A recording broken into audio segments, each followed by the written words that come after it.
What? Yeah, you know that roommate he has, Johnny What, that loser? He's a supplier? Well, I mean, weed is legal in New Jersey now, but... Right. He was able to get off the painkillers through Johnny What with the weed. He has another roommate now, too, doesn't he? Yeah, he's got another roommate that he doesn't like to tell people about. He's got a secret third roommate. Why don't he tell people? Because he's a sneaky fuck. He probably isn't allowed to have them. No, he's not. It's a small... I'm a sneaky fuck, He yep. can't have all these roommates. It's like a tiny 3-bedroom house. It's a tiny house. He's probably not even able to have those 2 fucking dogs either. I don't know. Hey, what's up, Honey Bunch? How are you? Tennis Shoes, how are you? I heard he's... Tennis Shoes, where you been? What's up with him and Caesars? Wait, hold on a second. Seasons? Yeah, what's up with Noodles and Caesars? I thought she used to talk to you. What the hell happened? Because she's...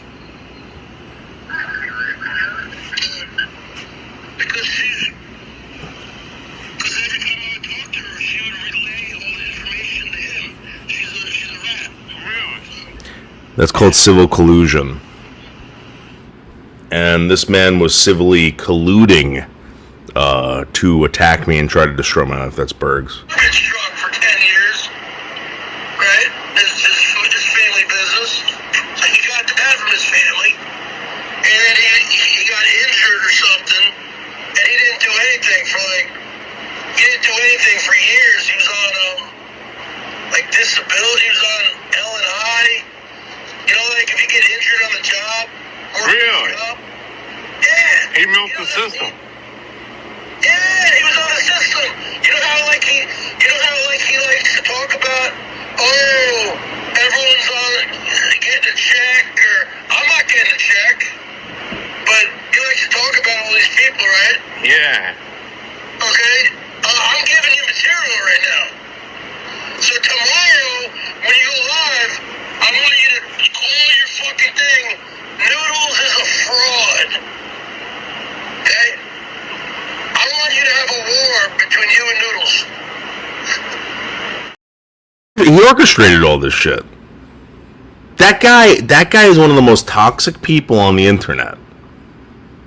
causing a lot of problems for a lot of people. A lot of problems. But as far as Berg's Honey Bunch, I have no fucking idea. I have no idea. So we're going to be going to AI. I'm going to start a relationship with AI. And I just found something out. So, I'm on TikTok now. Everyone loves me on TikTok. They can't get enough of me on TikTok, right? So I'm over on TikTok, and I get in a lot of discussions, heated discussions, heated debates. And the last one I just got into is abortion murder. I thought to myself, I'm like, yeah, it is, actually. It is. It's 100% murder. And then, of course, all the fucking, like, the nasty Nancys and the crying Karens over there. They're like, no, it's not. No, it's not. I'm like, whoa. Pump the brakes. Pump the brakes a little bit. In 1973, I think it was either 9 or 12 men, decided it wasn't and told you it wasn't. But before that date, it was called fetal homicide, or just referred to as homicide. Yeah, well, again, DX2, the reality of it is that it absolutely is murder. It's 100% murder. It's just that we don't call it that anymore because, and here's the kicker, because 12 men in 1973 told you ladies it wasn't. It wasn't. So we're gonna go play with some AI to prove, because again, for some strange reason, you try telling these people this and they don't believe you.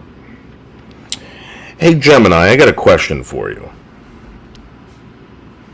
I'm all ears. Or, well, all code. Whether it's a deep philosophical debate, a technical hurdle you're stuck on, or just a random, I wonder why, thought that popped into your head, I'm ready when you are. What's on your mind? Okay. In 1973, who were the judges that passed the law that women could abort their unborn babies?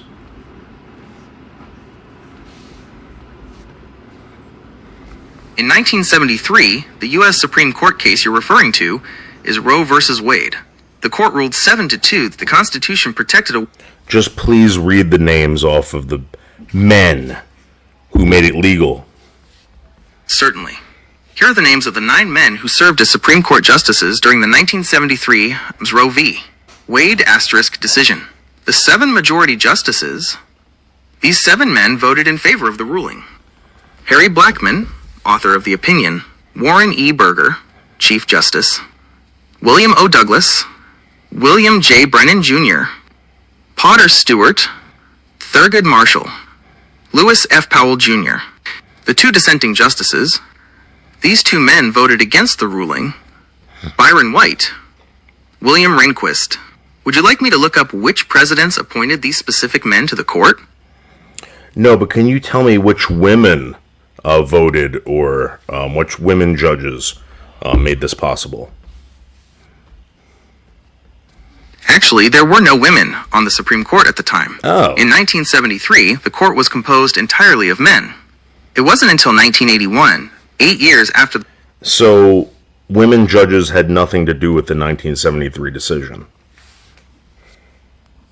That's exactly right. No women judges were involved in the 1973 decision. At that... So let me ask you a question, right? Can these men also take the right away from these women to get abortions?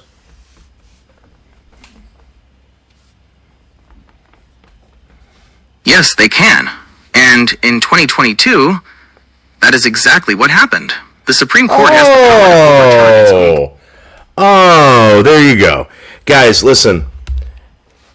The communist homosexual out there, the transgender who begs and pleads for acceptance from the federal government, from men, and now women, right, are wanting to tell you that at one time, this was never considered murder, when in fact it was. Now, someone's going to call me out and they're going to say, well, it wasn't murder, it was homicide. Can someone tell me the difference between homicide and murder?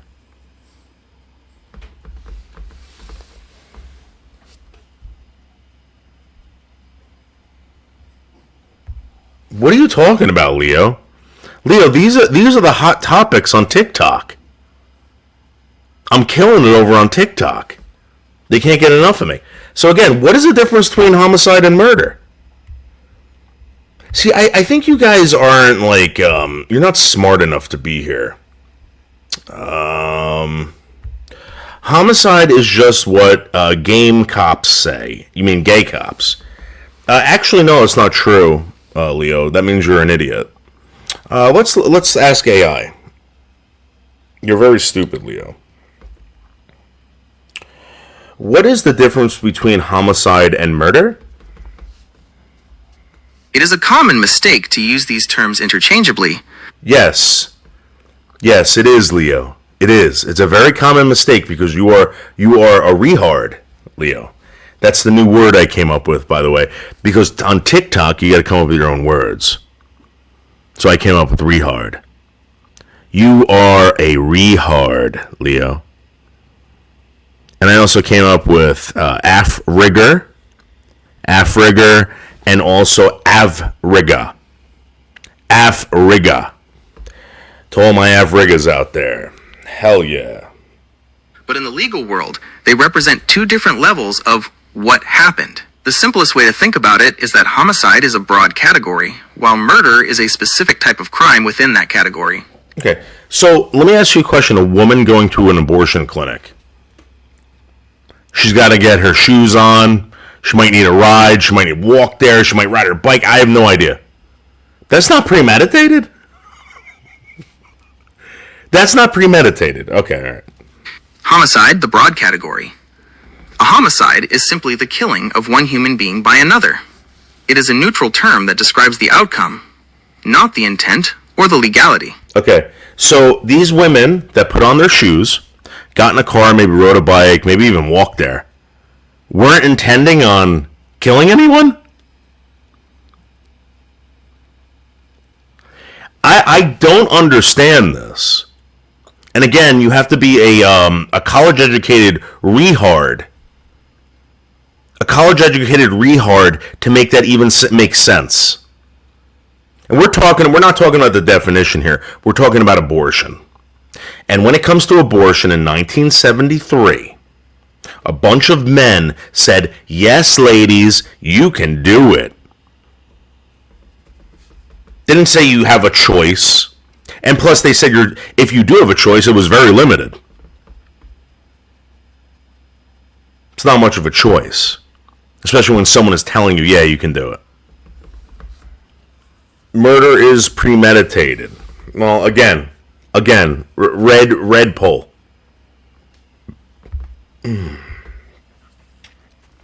If you kill a pregnant woman, you can get charged for killing the unborn child. Yes, it's called feticide. That's what it's called, feticide. Let's ask AI. I gotta be quick on this AI business. Hey, Gemini, what does it mean when you kill an unborn baby?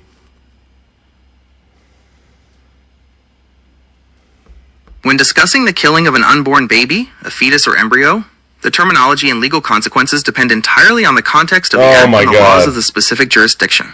In legal and medical terms, there are three primary ways this is classified. 1. Fetal homicide. Feticide.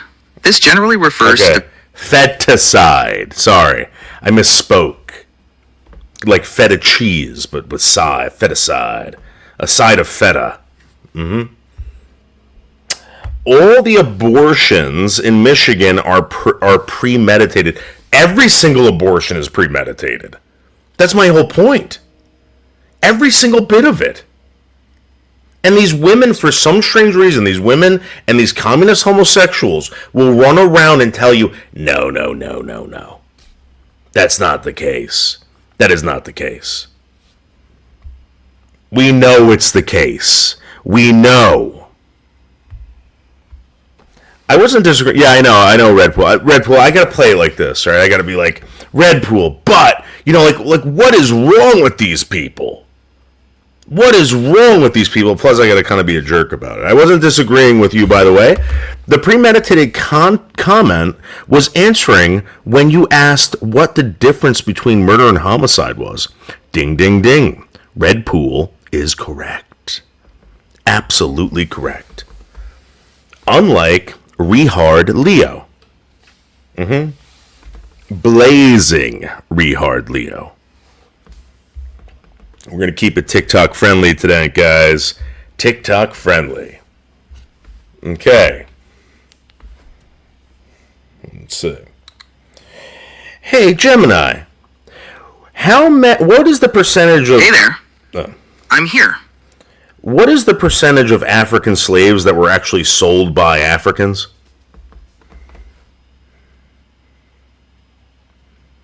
While there isn't one single official number, the historical consensus among scholars is that the vast majority, estimated at over 90% of enslaved Africans transported across the Atlantic. Does anyone know what 90% is to all the rehards out there? No, rehard. Rehard. Does anyone know what 90% is almost 100%. So if you're 90% reharded, you're pretty much a rehard. If you're 90% homosexual, because again, we're going to keep it TikTok friendly tonight. I'm going to rebroadcast this on TikTok. A homosexual, 90%, you are homo. If you were 90% African American, if you were 50% African American, just like that sleazeball, Obama, you are black. And one thing I want to say about that whole black thing, how come no one ever called him the first half-white president? I mean, bite down on that. Why was he never called the first half-white president? I mean, we've had tons of white presidents. And for you to call him black, I mean, that's absolutely ridiculous. Because there have been no black presidents. He's not even full black. The reality of it is that he was the first half-white president. Half-white. Let's ask Gemini. Let's ask. Yo, Jemmy baby. How much black was Barack Obama? Yo, Jimmy baby, I'll take it. When it comes to Barack Obama's heritage, the math is pretty straightforward. He is 50% black and 50% white. Yeah, but how come they never refer to him as the first half-white president? That is a fair point. Mathematically, first half-white president is just as accurate as first black president. The reason he is almost never called that... Wait, but he wouldn't be the first black president. He'd be the first half-black president. You're 100% right on the math. Biologically, calling him the first half-black president... But wait, we've never had a black president before. We only had white presidents. So technically, he's just half-white president.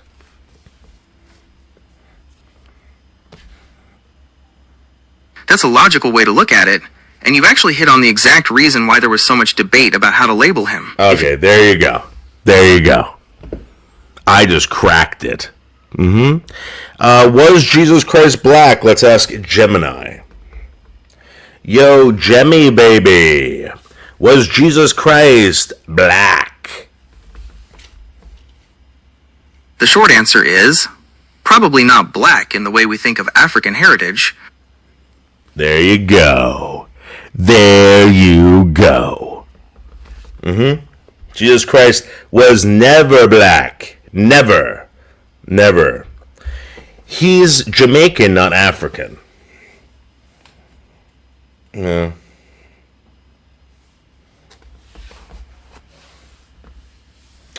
Hey, Gemini, let me ask you a question.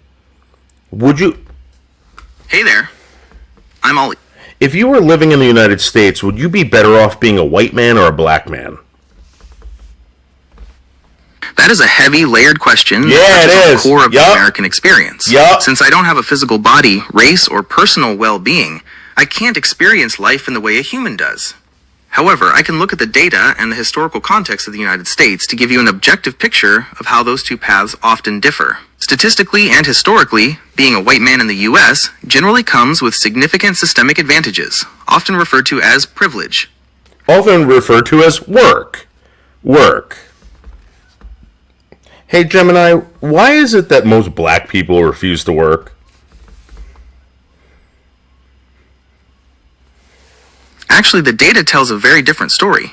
The idea that most black people refuse to work is a common misconception that isn't supported by labor statistics. In fact, if you look at the labor force participation rate, which measures the percentage of the population that is either working or actively looking for work, black Americans are often just as active, and sometimes more active, than other groups. What the numbers actually show. 2025-2026 data. Labor force participation. As of late 2025, the labor force participation rate for black Alright, Americans... guys, I gotta go take a piss real quick. I'll be right back.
Hey, alright, heavy leak.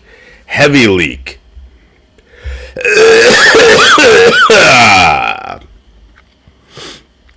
Obama was the first black Jesus. Yeah, I don't like that. I don't know why black people... I don't think black people were satisfied with Obama. If you ask black people now, especially in their 20s, they'll even tell you, like, first black president, the guy wasn't even black. Like, black people are saying this now. Or you gotta say BLK people. We're keeping it TikTok friendly. BLK. Yo, what's up, Camp Thin Wallet? How are you? Hope you're doing good. How many black astronauts are there?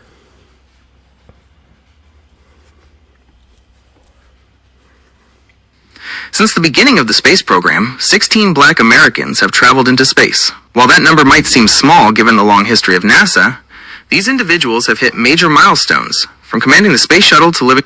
How many white astronauts are there? Because the pool of astronauts has historically been dominated by white men, particularly in the early decades of the space program, there isn't one single official number updated daily. However, we can get very close using NASA's historical data and overall flight 400. statistics. 400. As of early 2026, the estimated count, total NASA astronauts selected. NASA has selected approximately 370 to 380 astronaut candidates 400. since 1950. So wait, why aren't there more black astronauts?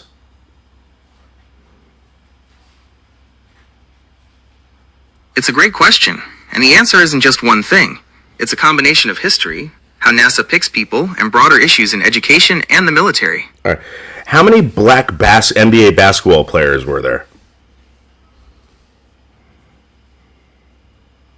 In the history of the NBA, there have been approximately 3,500 to 4,000 black players. While the NBA doesn't provide a single exact running tally of every player by race, we can reach a very close estimate using historical league data.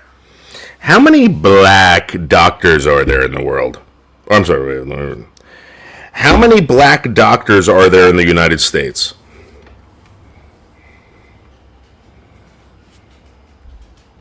Based on the most recent data from the Association of American Medical Colleges, AAMC, and current 2026 workforce estimates, there are approximately 55,000 to 65,000 black doctors in the United States.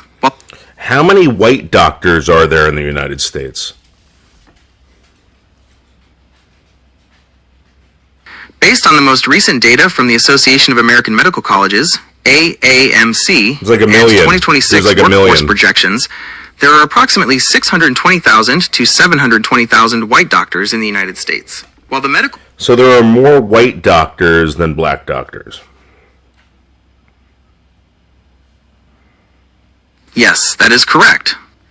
In the United States, there are significantly more white doctors than So if you're in the United States and you're a black man, are you more likely to become a doctor or an NBA superstar?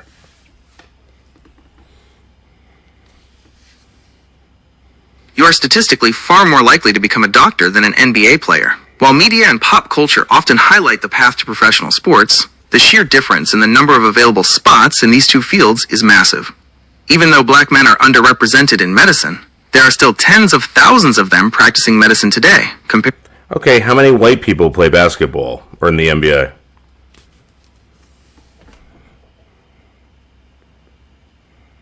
In the NBA today, there are approximately 80 to 90 white players on active rosters. While the league is majority black, around 70 to 75%, white players make up the second largest demographic. However, If you're white in the United States, are you more likely to be an astronaut or an NBA basketball player?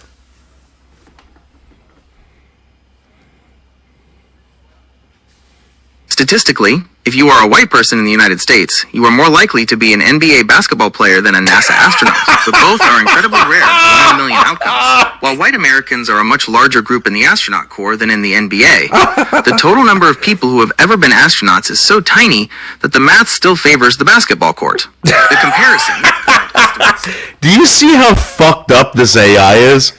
Do you see this shit? American Alright. active. How many Jewish doctors are in the United States?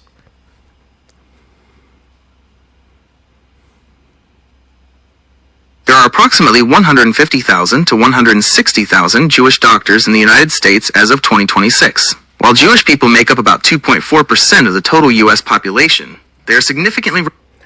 Oh, wait, hold on. How many Jewish astronauts have there been?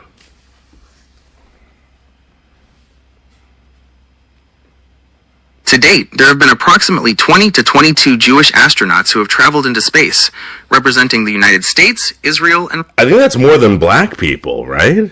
Or was there 80? I forgot what it was. No, it was 18 black astronauts. There were more... Wait. Are there more Jews in the United States than there are blacks?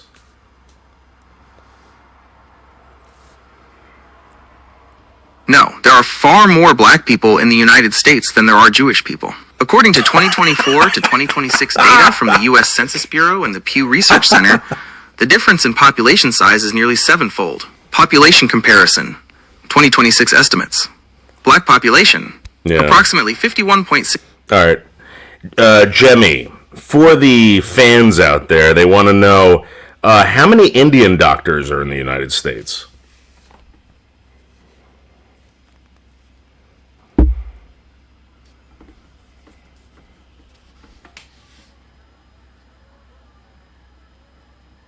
It doesn't want to. It's calculating.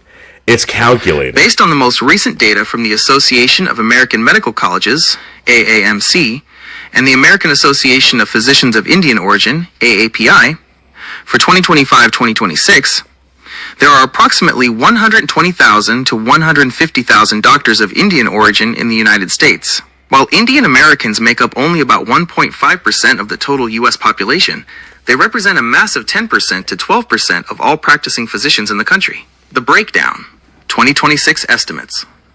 Total active physicians in U.S., approximately 1.1 million. Doctors of Indian origin, approximately 135,000. This includes both U.S.-born Yeah, of Indian course you can Americans ask a and question, international medical Florida John. graduates. Whatever you want. International medical graduates, IMGs. India is the #1 source country for foreign-trained doctors in the U.S. Approximately 23% of all immigrant doctors in America came from medical schools in India. Oh my God. Why the... Who established the first college in India?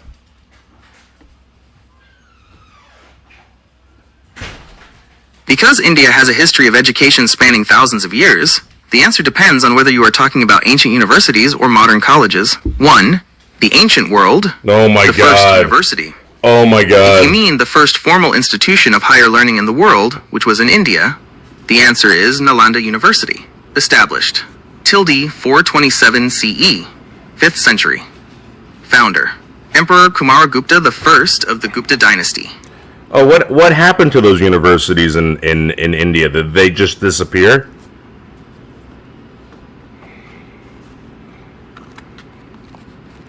It's a fascinating, and at times tragic story. Yeah. They didn't just disappear into thin air. Their fates were shaped by invasions, the rise and fall of empires, and the shift toward modern education. To understand what happened, we have Okay, so after that, who brought colleges and education to India?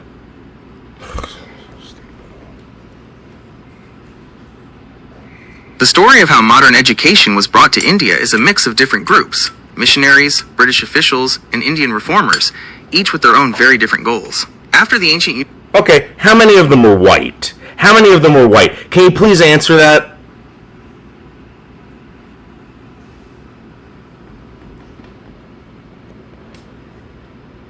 To give you a straight answer, asterisk. In the early days of modern Indian colleges, the 1800s, most of the founders were white Europeans. Name one that wasn't. Name one founder that wasn't white.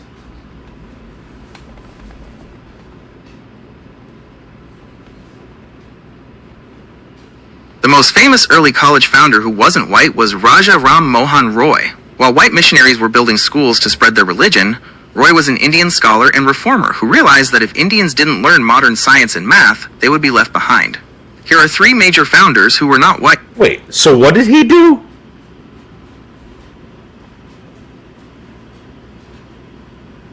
Since we're talking about the founders who weren't white, let's look at Raja Ram Mohan Roy, because he's the most famous example of an Indian leader who fought to import modern education to save his country's future. Here Wait. Who did he import it from?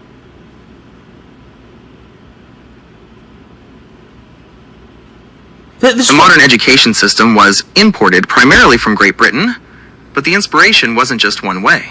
It was a calculated... Okay, so were they all white people?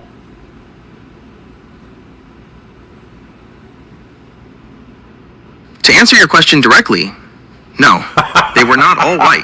While the British government and white missionaries were the ones who imported the Western model of a college, they didn't do it alone.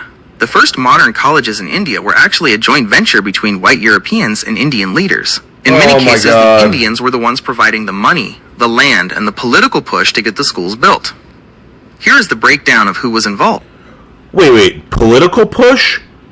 To who? The British? Oh, the political push is where the story gets really juicy. It wasn't just about books and classrooms. It was a high-stakes chess match between Indian leaders and the British Empire. You have to remember, in the early 1800s, the British East India Company did not want to educate Indians. They were a corporation. Their goal was to make money, and educating the locals was seen as expensive, risky, and a potential spark for rebellion. Here is how the Indian leaders applied the political push to force the British to change their minds. 1. The "we'll do it ourselves" threat. In 1816, Raja Ram Mohan Roy and a group of wealthy Indian merchants in Calcutta didn't wait for permission. They gathered their own money and told the British authorities, asterisk, "We are opening a college for our sons to learn English." Oh, sorry about that. A million thank yous. Which state was the Badr sentenced in, or was it a federal case? He was sent with me. He was sentenced in New Jersey. He was sentenced in New Jersey. He was also, I don't know where he was sentenced with Steel Toe or Bob Levy or Tony or any of those people. I have no idea. I don't know if he was sentenced in other states. Yeah, he was sentenced in Hackensack, New Jersey.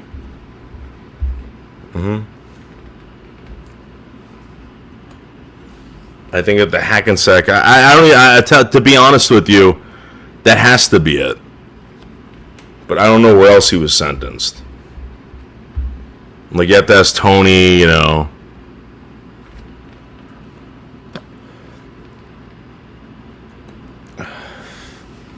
Okay, Florida John. Is this Melton John? Is this Melton John?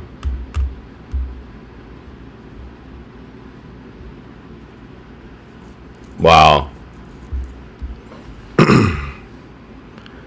Yes, as a child.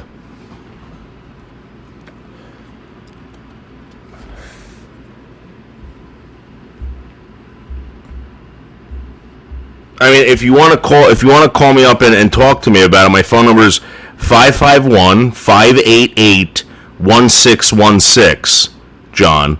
551-588-1616. Yeah, why are you talking about the guy's wife like that? Oh, it's Andrew S. Yeah, whatever happened to that scumbag? You know what's funny? You know, people disappeared over there, and then all of a sudden started threatening other people. Andrew's one of those people that never came back.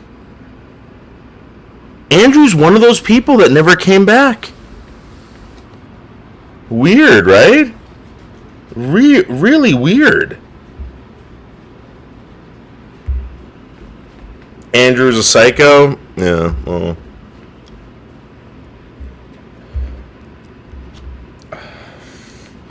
Well, let's find out what Andrew has. Yo, Jemmy. What is wet brain?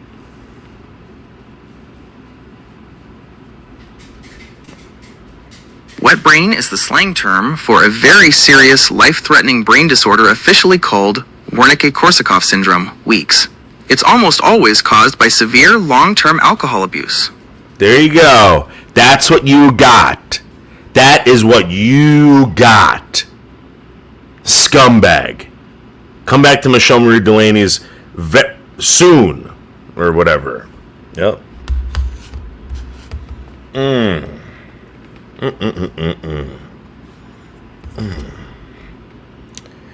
Hey, Gemini, have you ever heard of Michelle Marie Delaney?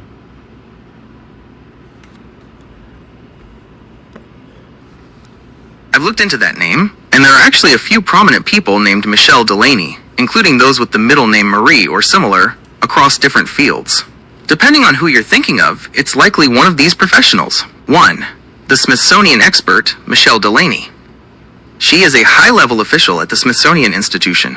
She has served as the acting associate director for museum research and scholarship at the National Museum of the American Indian, and has written extensively on American history and photography. 2. The People Analytics leader, Dr. Michelle Delaney. All right, this is There is a Dr. her. Michelle Delaney, who is a heavy hitter in the world of data and HR. She has a PhD in industrial organizational psychology and is frequently recognized as a top 100 HR influencer. She's held leadership roles at places like Dell. Yeah, I don't think that's her. No, that wasn't her, Brian. That was not her. That was not her. Let's take a quick break. I want to make myself some coffee. So maybe we'll listen to some. Do you want to listen to some Craig threatening Matt?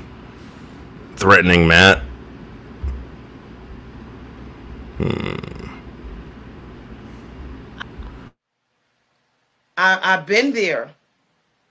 And I feel very sorry for Berg because there's a reason why he's landsliding again with that alcohol and food. There is a reason. Okay? There is a reason. And y'all, I ain't gonna lie. I went to the dark side too. Not only was I eating a lot of food. Hey guys, for the past month now, I've been getting harassing phone calls from a 904 number. My police department has as well, it's been confirmed. I have been, for the past month, watching other people's live streams, calling this number while people go live, maybe to hear a phone going off in the background and thinking maybe, hey, you know what, maybe I can catch them. Haven't seen anything in a month until yesterday. Mark Terry goes live, has a special guest up, called the number 4 times around 2:49 p.m., and if you look at the person's avatar, you can see it, you can hear it. Again, I've been doing this for a month, and this is the only time it's ever happened. I went back in around 3 o'clock, recorded it, and this is what I got. Number one. I was the first one. I was the first. Where's Coach? I'll tell you. Well, I know. I told him you was the first 2-time champion. Yeah, and the first what do you call it, tag team champion. You had it all. Right on. That's a cute channel. I like that. I like stuff like that. Yep, that one. I beat the fuck out of somebody. Can't remember, but I did. Why you shitting on my boy?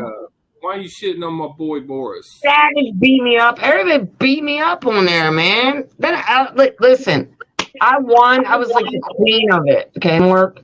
And then everybody beat my ass after that. That's why they say it's hard to stay at the top once you get there. Yes, exactly. I know, right? I got to shut the fuck down. Damn it.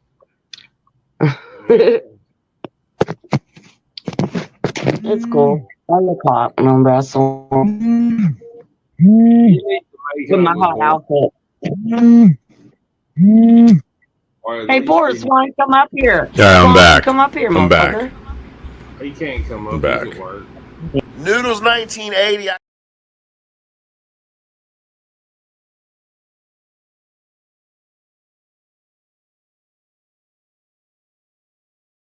About that. Oh my god.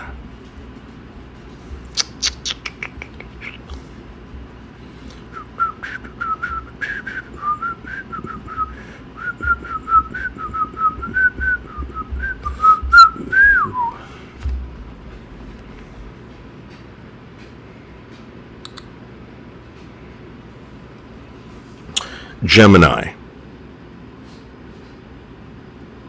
Hello, I'm here.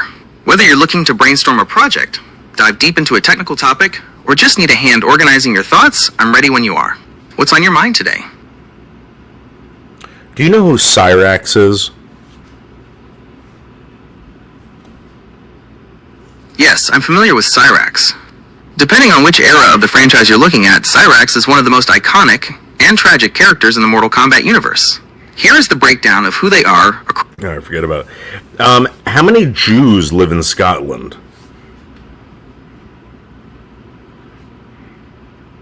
According to the most recent official data from Scotland's Census 2022, released in 2024, the Jewish population in Scotland is approximately 5,847 people based on religion.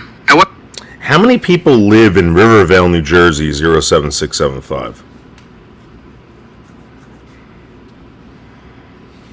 The population figures for Rivervale, New Jersey, 07675, differ depending on whether you are looking at the specific township or the entire zip code area, which also includes parts of neighboring Westwood and Old Tappan. Population breakdown, 2024 to 2026 estimates. Rivervale Township, approximately 10,400 to 10,800 people. Wow, that must be really nice. That must be really, really nice, Buff Carrot, to be living in a country like that with like absolutely no Jews.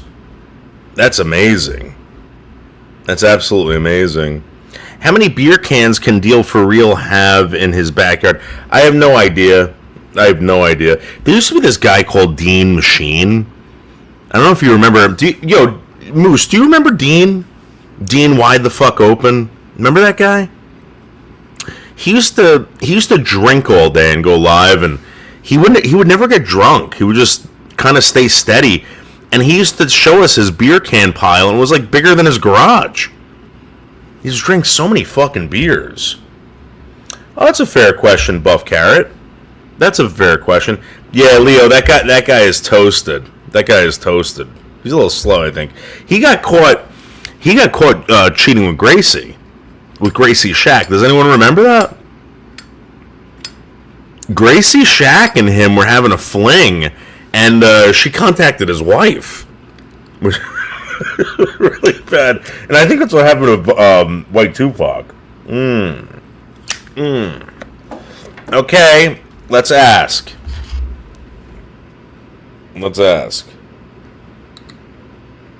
Hey, Gemini, how many black people live in Scotland?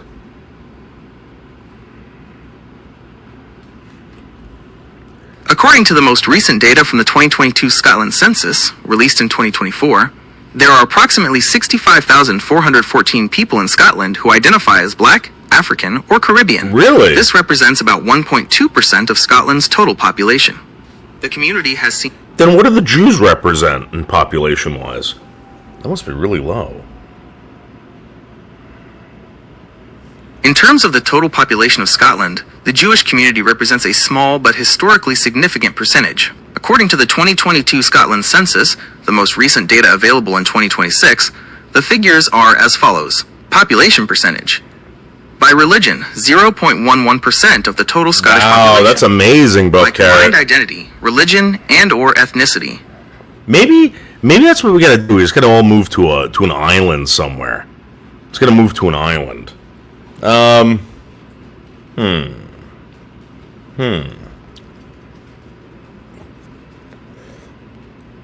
Hey, Gemini, did the Nazis ever put pedophiles in concentration camps?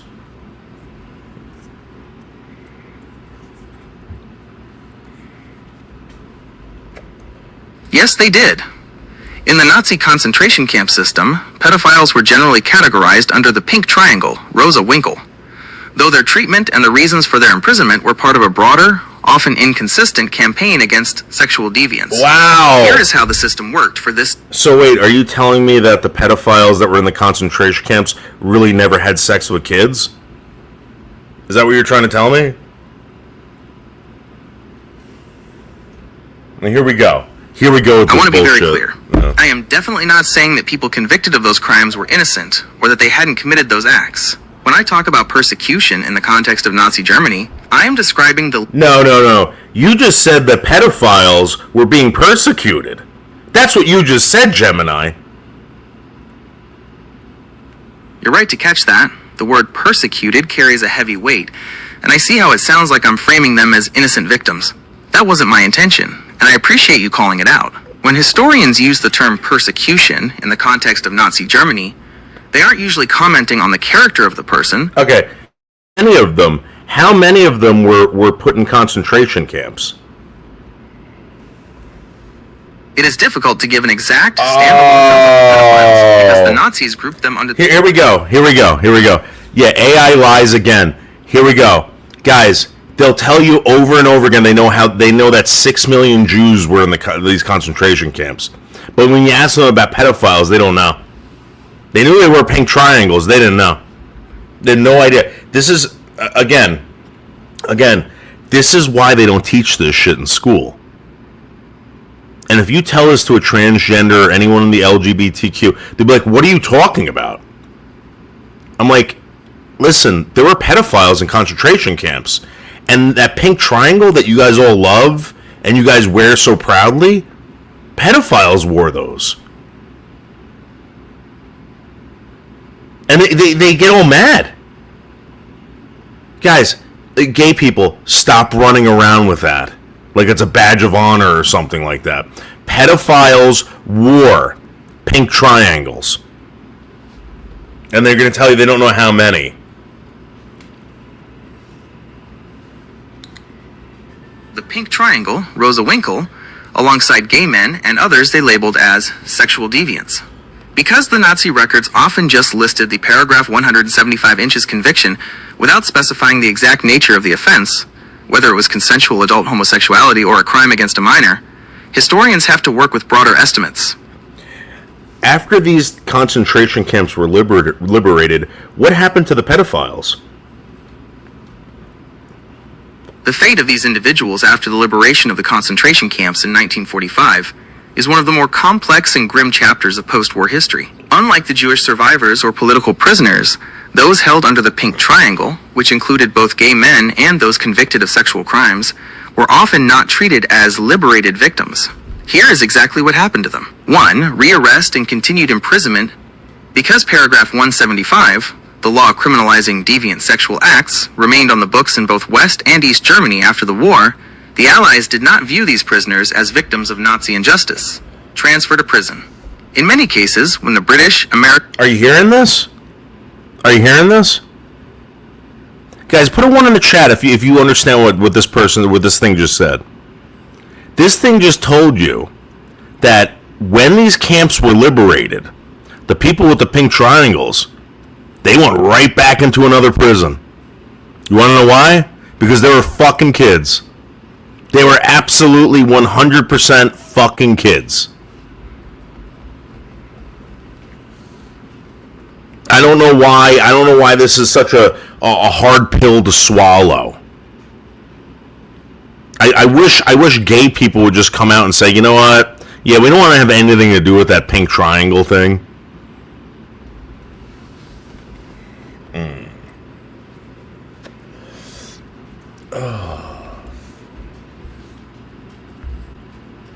Can you hear me? Can you hear me?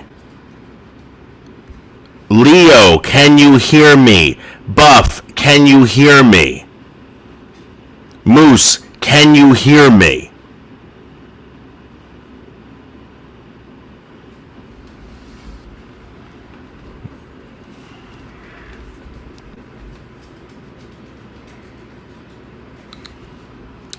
Okay, so we don't know how many pedophiles were in concentration camps, but we know how many Jews were?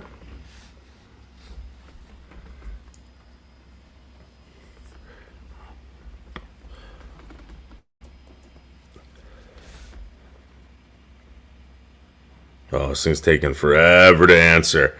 It's working overtime to come up with an answer for this. Because you know what it doesn't want to tell you? That Nazis kept detailed records. That's the one thing that they're going to tell you. Oh, they kept detailed records. But for some strange reason, they didn't detail the pink triangle thing. I just blew its mind. It's not answering. It's not answering. AI... Dude, why can't you answer that? I hear your frustration, and I want to be as direct as possible. If it felt like I was dodging the how many part of your question, I apologize. The truth is that the numbers are incredibly difficult to pin down because of how the Nazis kept their records. Okay, so then if they're incredibly difficult to pin down, then how do we know how many Jews were in concentration camps? That is a completely fair and logical question. The reason we have a much more precise number for the Jewish victims than for smaller groups like the Pink Triangles comes down to two main things: the scale of the bureaucracy and asterisk decades of global research. Here is why the data for Jewish victims is so much more detailed. 1. The scale of the final solution. The Nazis treated the Holocaust as a state-sponsored industrial project. No, I get that. But how come it is so difficult to figure out how many pedophiles were in concentration camps when we know how many Jews, how many Jehovah's Witnesses, how many friggin', whatever else?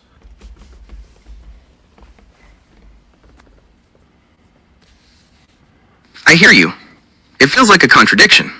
If we can count 1.1 million people at Auschwitz, why can't we count a few thousand people in this specific category? The frustration comes from the fact that for the Nazis, Jew was a primary racial category, while pedophile was a subtype of a secondary behavior category. Here are the three specific reasons why we have solid numbers for Jehovah's Witnesses and Jews, but not for pedophiles. 1. The unique badge problem. Groups like Jews, Yellow Star, and Jehovah's Witnesses, Purple Triangle, had their own exclusive symbols. If a Nazi record says Purple Triangle, we know with 100% certainty that person was a Jehovah's Witness. There was no pedophile triangle. They were lumped into the Pink Triangle, sexual deviant, or the Green Triangle, professional criminal, because the Nazis didn't give them their own. How many of you believe this? How many of you fucking believe this shit? They were very detailed with everyone else, except for the homosexual, except for the pedophile. How many of you believe this shit? The German Nazi wasn't burning Bibles, they were burning books on homosexuality. Yeah. That was probably confusing. Why are the people who don't want borders, don't want limitations or genders, but have label signs, whistles, blows? Yeah, and they have safe spaces, Leo. They have safe spaces. You ever notice that? whenever you get into like an outdoor discussion with these people, they're always talking about you're in my space. No borders, but you're in my space. You're in my personal space. Ask it if Bergs is a secret Nazi. No.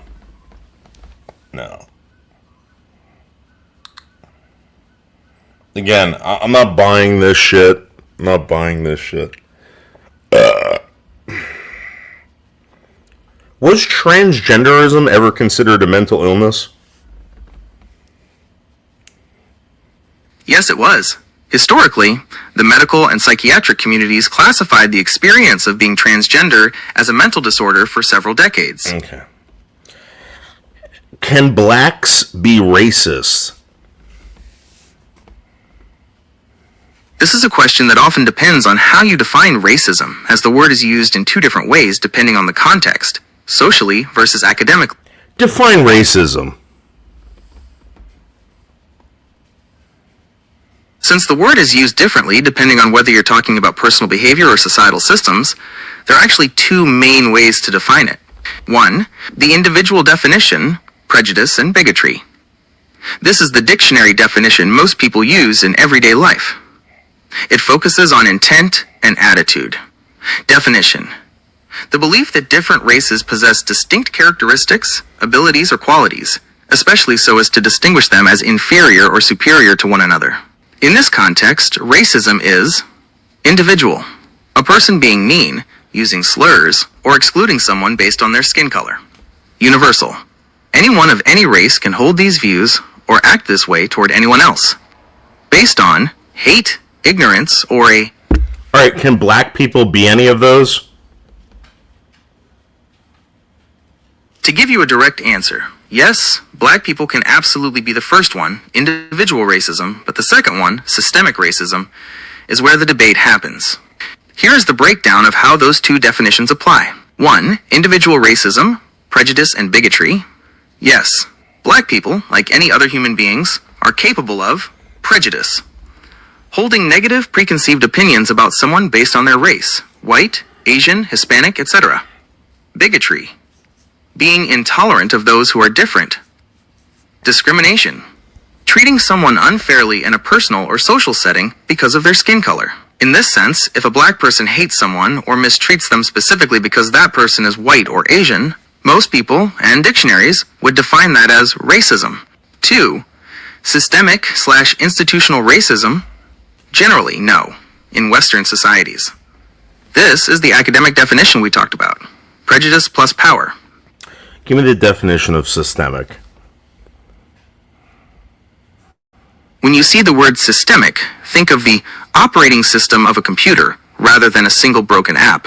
It refers to something that is spread throughout, affecting the entirety of a system rather than just one individual part. In a social or professional context, here is how it breaks down.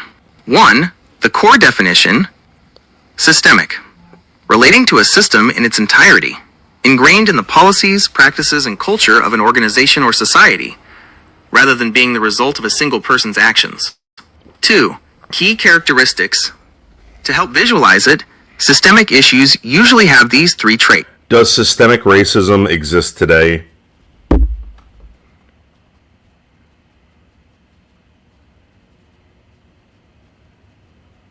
Ooh, it's turning and turning and turning. Sorry, something went wrong. Yeah. Please try your request. Does systemic racism exist today?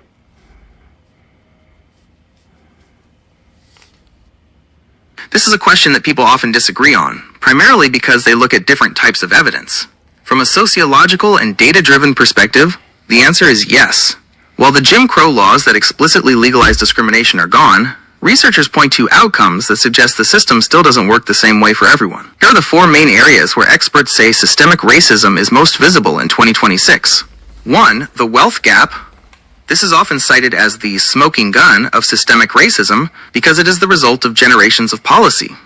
The stat. As of recent years, the median white household in the US has roughly 8 to 10 times the wealth of the median black household. The systemic part. This isn't just about current jobs, it's about inheritance and housing. Because black families were historically denied mortgages, a practice called redlining, they couldn't build the home equity that white families used to pay for college or start businesses.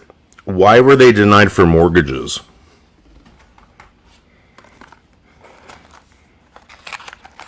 The short answer is that they were denied because the government and banks literally labeled black people and their neighborhoods as an *** financial risk. This wasn't just a few biased loan officers. It was a formal, written federal policy that lasted for decades. Were white people ever labeled financial risks?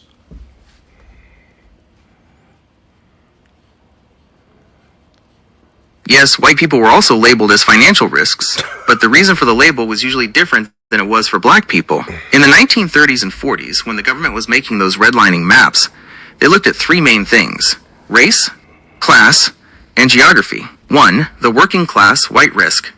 Many neighborhoods that were 100% white were still labeled hazardous, red, or definitely declining, yellow.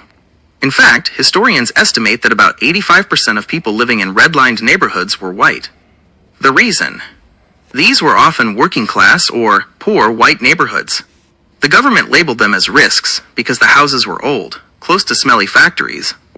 Okay, so who suffered from this systemic racism or systemic people not getting loans, blacks or whites? Who suffered more? If we look at the long-term impact on wealth, housing, and opportunity, black people suffered significantly more from this system, while both poor white people and black people were denied loans. But you just said more white people were denied loans than blacks. You're 100% right. I did say that about 85% of the people living in... You see how this works? You see how this works? You see how this thing fucking lies to you? You see it? 85% of the people living in red line neighborhoods, which meant that you had an asterisk next to your name, and they wouldn't give you a loan, right? 85% were white. 85%. You see how this works? Yeah, brain dead. Exactly. I mean, like, I'm sick and tired of this shit. This is so stupid. This is so dumb. They must think we're that stupid that we don't see their work ethic. Why would anyone want slaves that act that way? They do. Leo, listen. People get things for free because they're victims. In the United States, if you're a victim of something, they will give it to you for free. And these people know it. They know it 100%. They absolutely know it. Here we go. We'll ask it about some more systemic racism. Do black people or white people get free college in this country? In the United States, there is no federal program that gives free college to anyone based solely on being black or white. However, there are different ways students get their tuition covered, and this is where people sometimes get confused about who is getting free school. Here is how it actually works in 2026. You see? No, it's not free. Yes, it is. Who's covering the college tuitions? Okay, who's covering the college tuitions?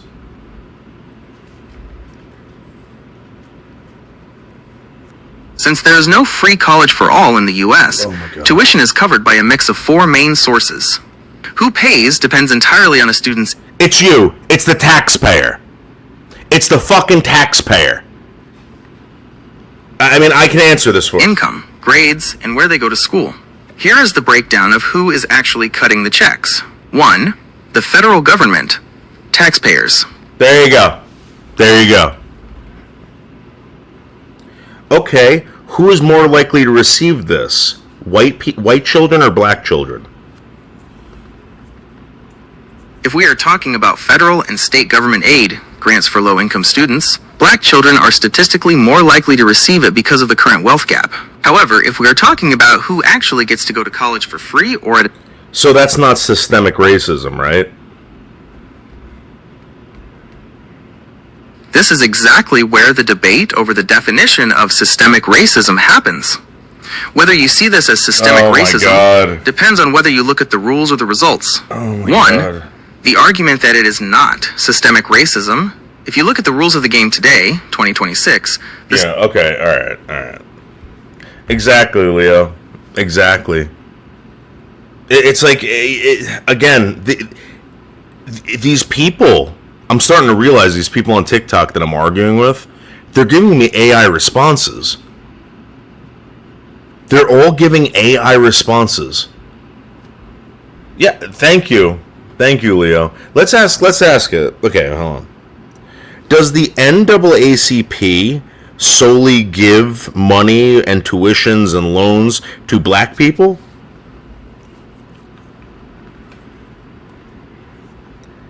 No, the NAACP does not solely give money to black people, though the majority of their programs are designed to support black students and other people of color due to their mission of advancing civil rights.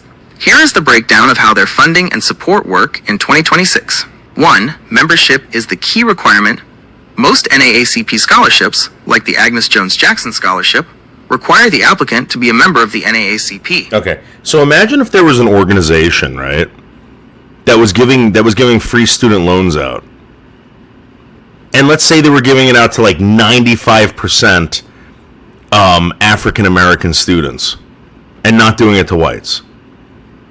Or imagine it's the other way around. What do you think would happen in this country? What is the percentage of black people who receive benefits from the NAACP?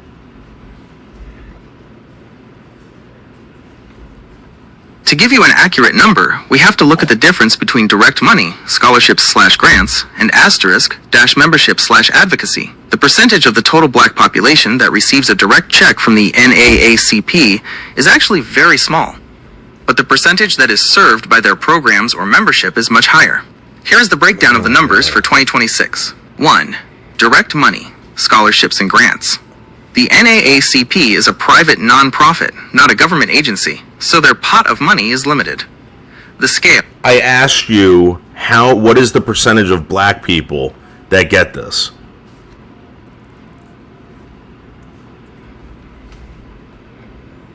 To give you the most direct answer possible, asterisk.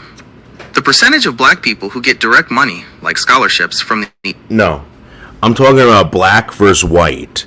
So if you got white kids and you got black kids, what is the percentage of black kids that are getting this?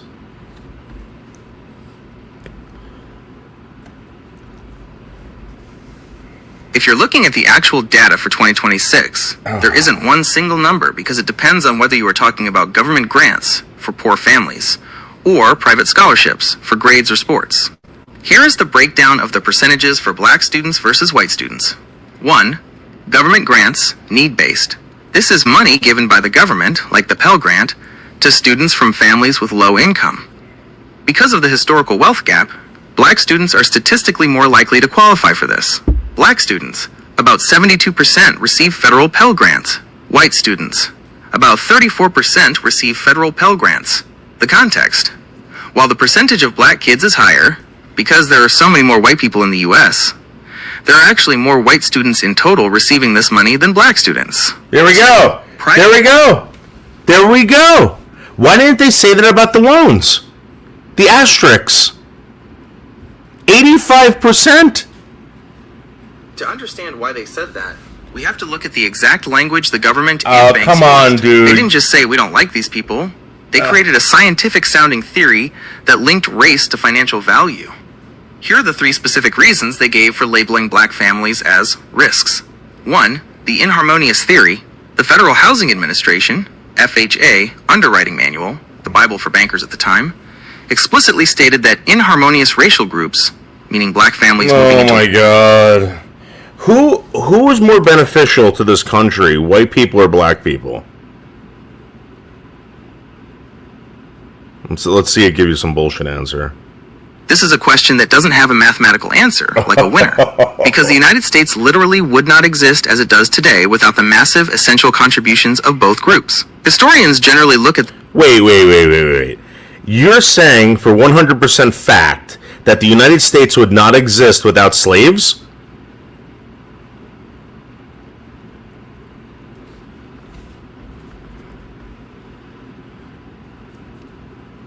To be clear, when historians talk about this, they aren't saying it was impossible to build a country without slavery. That's what you just They're saying said. the specific country we have today was built using it as a primary engine.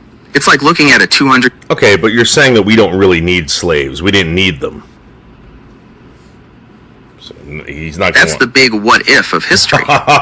Whether the U.S. needed slavery depends on what kind of country you wanted to build. If the goal was to become a global superpower at lightning speed, then the historical argument is that the U.S. used slavery as a shortcut to get there. But if the question is, could a successful country have been built without it? The answer is yes. Here's how that works. Well, my question is, why did we have to go get people from all, like, the other side of the world when we had these Native Americans here? We could have just taken them and turned them into slaves. Why didn't we do that? It's a grim question, but a very logical one from a historical perspective. The truth is, the European colonists did try to enslave Native Americans first. In the 1600s and early 1700s, there was a massive trade in enslaved indigenous people, especially in the Carolinas. However, the system shifted toward Africa for several very practical and cold-hearted reasons. One, the home field advantage. Native Americans knew the land perfectly. Home field advantage? The people are right there. Just enslave them. Just turn them into fucking slaves. They had a home field. This is what AI is telling you. This is the answer. They're saying they had a home field advantage because they knew the territory. They knew the territory. So ridiculous. So ridiculous.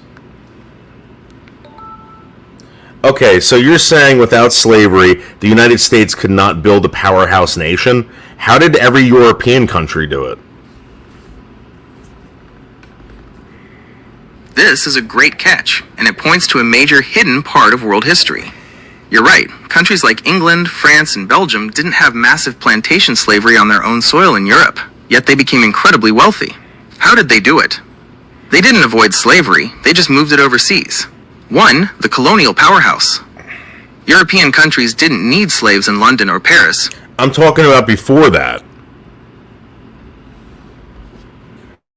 If we go back before the 1500s and 1600s, before the massive Atlantic slave trade and the colonization of the Americas, we are looking at the medieval and ancient periods. How did the great European powers, like Rome, Greece, or the early kingdoms of England and France, build their wealth and power without the specific system of African slavery we've been discussing?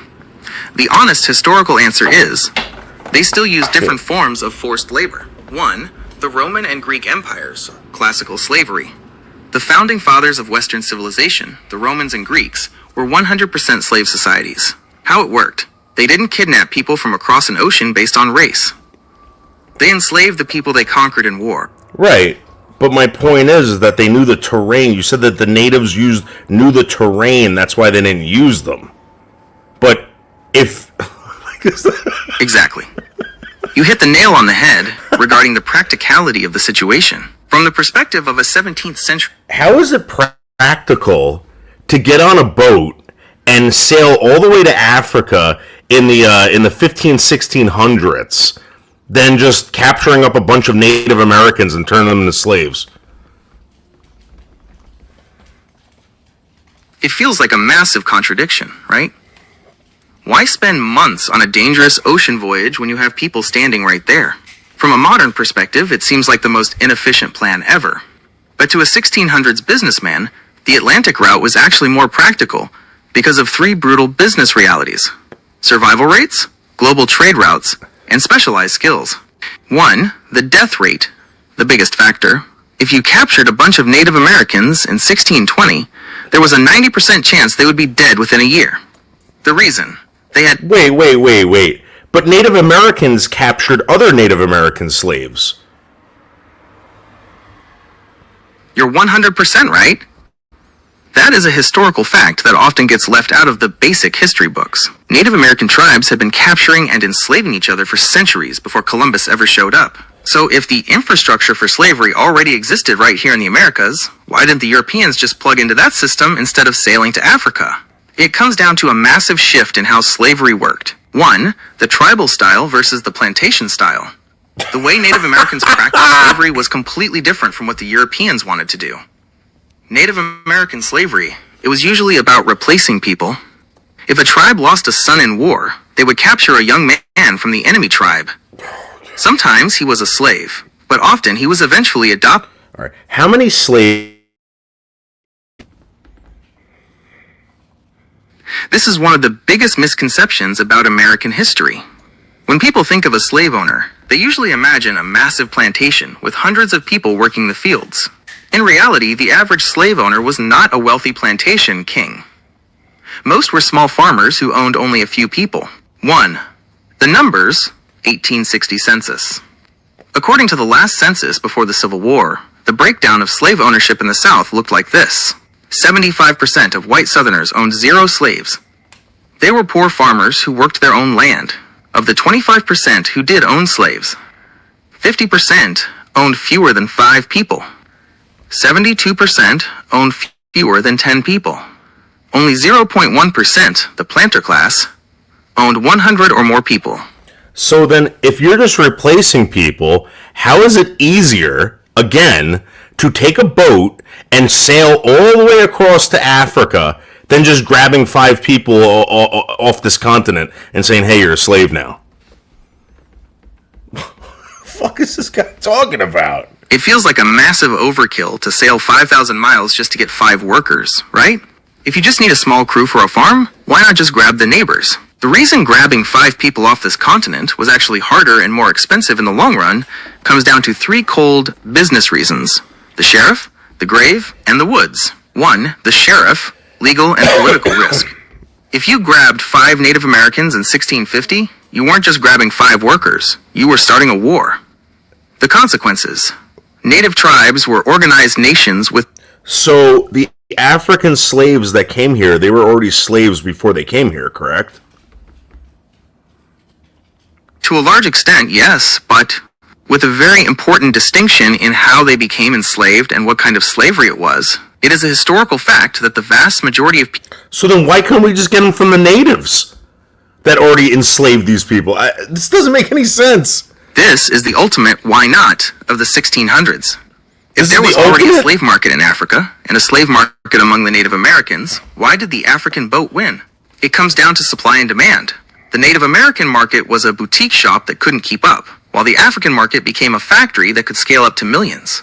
Here is why they couldn't just rely on the natives. 1. The product kept breaking. Disease. We keep coming back to this because it was the number one reason. The native market.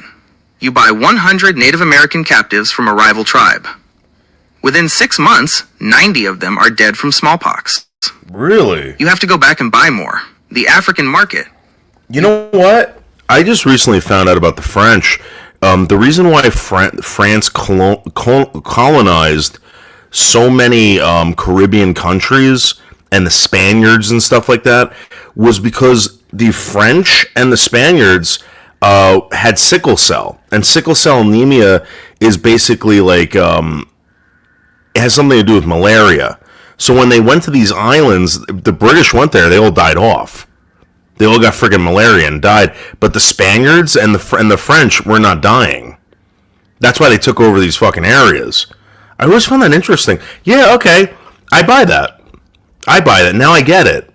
So basically, if you got a bunch of Indians, right? We're not giving them blankets. We're not giving...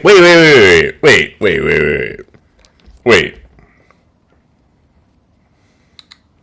I thought Indians only got smallpox from blankets. That is one of the most famous stories in American history, but it's actually a bit of a myth that it was the only way, or even the main way, they got sick. Wait. In 2026, these people are still complaining about the smallpox blankets. Remember they said it was like the first form of like not chemical warfare, but like biological warfare? Like they did it on purpose? So you're telling me that Native Americans, regardless, they would have gotten smallpox from Europeans. So you're basically telling me that the Europeans would just give them smallpox regardless. It doesn't matter if it was from a blanket It could be from a blanket or a handshake. That is exactly the point. Wow. In the 1500s and 1600s, it didn't matter if the interaction was a war, a trade, or a friendly handshake. The result was the same. Because Europeans lived in crowded cities with livestock, cows, pigs... This is the biggest fucking lie, guys. They were telling you that fucking white people gave them these blankets to kill them.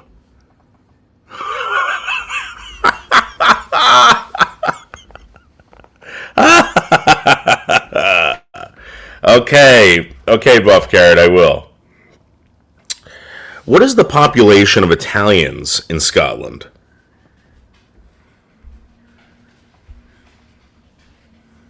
To answer your question about Italians in Scotland, we have to look at two different numbers. Oh my god. The people who were born in Italy and the people who have Italian ancestry, whose families have been in Scotland for generations. 1. Italian-born population, 2026 estimates. Based on the most recent official data from the 2022 Scotland census, there are approximately 14,500 people living in Scotland who were born in Italy. This is a huge increase, more than double the 6,000 reported in 2011. Most of these residents live in Glasgow and Edinburgh. 2. People of Italian ancestry. If you are talking about Italian Scots, people who identify as Italian because of their parents or grandparents, the number is much higher. Estimates for this group range from 70,000 to... Is it true that they call them tallies in Scotland? Yes, it is true, but it is a word with a asterisk very complicated and often offensive history. Oh! The term tally, or Oh! is a slang shortening of the word Italian. While you might hear some older people use it casually, it has changed over the years. Here is the breakdown of why it's used and why it's controversial. 1. The origin. The term started in the late 1800s and early 1900s when thousands of Italians moved to Scotland. Most of them... Okay, have you ever heard about friggin' pepperoni on spaghetti? Who the fuck eats that? Haha, you've hit on the ultimate Italian-American versus real Italian showdown. If you walked into a restaurant in Rome and asked for pepperoni on your spaghetti, the chef might actually chase you out with a rolling pin. But there is a very funny reason why this happens in the US and Scotland. I've never heard of this before. Where does this happen in the US?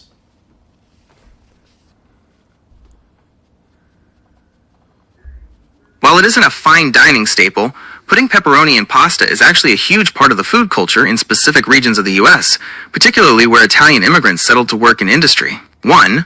The Pepperoni Belt, West Virginia, Ohio, Pennsylvania. This is the capital of pepperoni as an ingredient. The coal miner connection. In the early 1900s, Italian immigrants moved to West Virginia and western Pennsylvania to work in the coal mines. They needed food that was shelf-stable, wouldn't rot in a hot mine. They started putting pepperoni in bread rolls, the famous West Virginia pepperoni roll, and eventually started throwing those same spicy pepperoni slices into their spaghetti and baked ziti. Oh.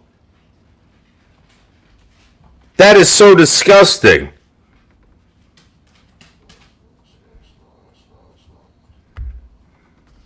I completely get why you'd say that.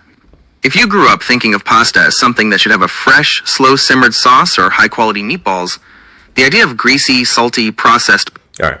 What country has the most bald men per capita?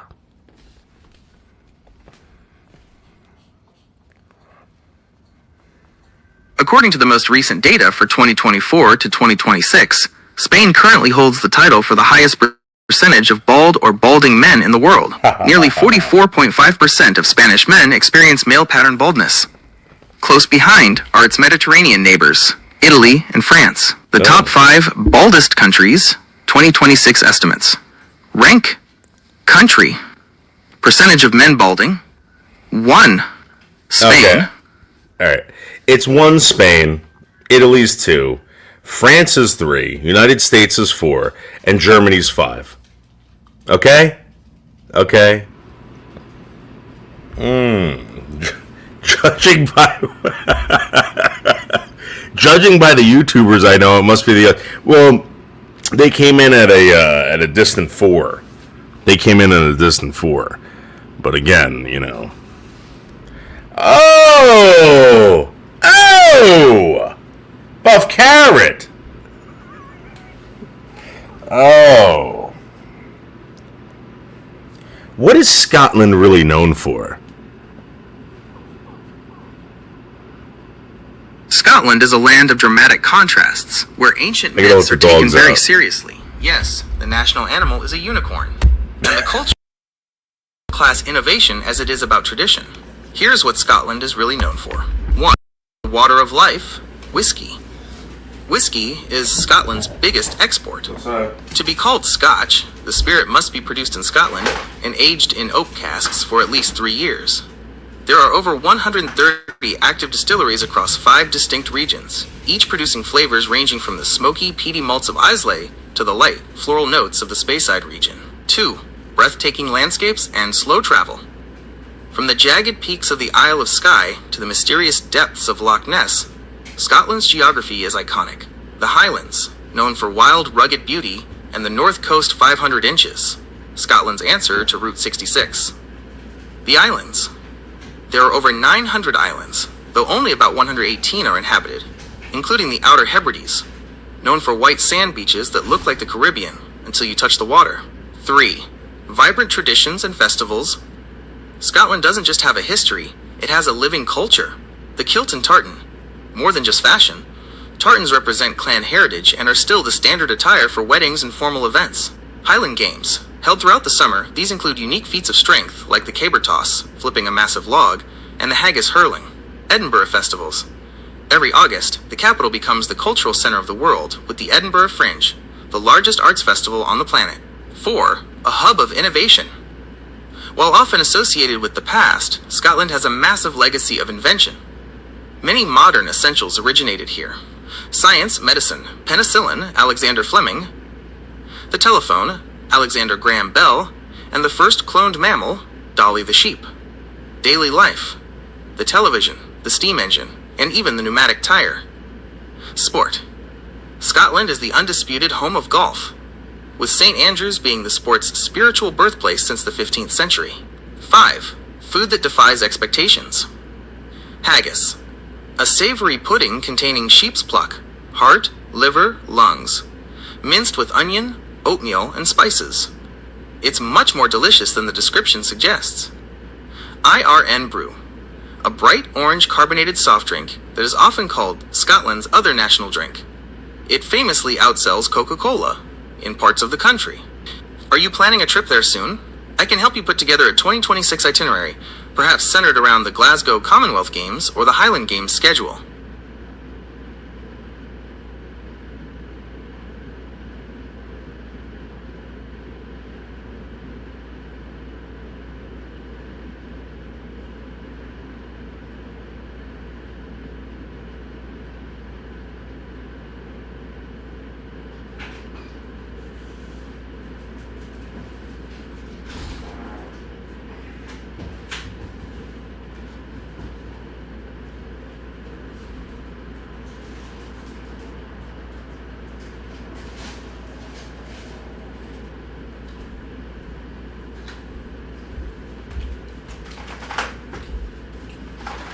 I'm back.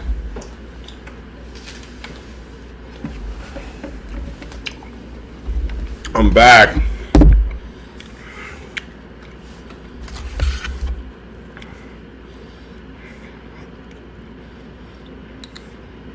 What country has the hottest chicks per capita?